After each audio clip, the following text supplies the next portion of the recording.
Hi, hello, mga Bebe Loves. Ayan, nakadapa ako sa kama kasi sobrang pagod na pagod ako. Galing ako sa bayan ng Coron. Real talk muna tayo.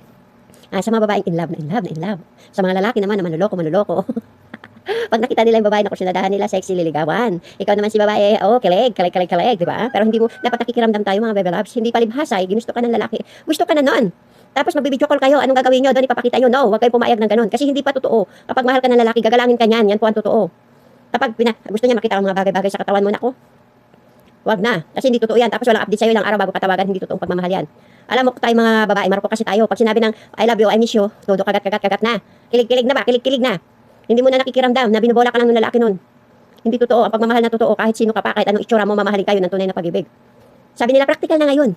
Gwapo siya, matangkad siya, mayaman siya. O ano, kahit mayaman siya, mahal ka ba niya? Ang tanong, paano kung hindi ka mahal?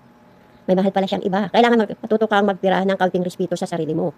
Yan ang totoo mga Bebe Loves. Tanggapin na natin. Kasi sa ating mga Pinay, marami talaga. Kaya sinasabihan ng mga ibang lahi ng mga apam ng Pilipino, ang Pilipina, hindi naman lahat, mukhang pera. Kasi nga ganun, makakita ng apam, suga pa kagad, yung pala may sakit na age. Hindi pa, gwapo, bata pa, kala siguro is okay na. Di ba, hindi pa kilala ng gusto, sumama na. O ngayon, saan, tinikil ang liig mo. Tinikil ka na. Kaya tayo, ingat-ingat naman tayo mga Bebe Loves. Di ba, hindi yung puro tayo, puso ang pairalin. Magtira naman tayo ng kwan sa sarili natin. Alam mo, kung ikaw iniwan, I don't care, di ba? Wala akong pakialam. Bakit? At least wala siya nakuha sa'yo, wala siya nakita sa'yo, di ba?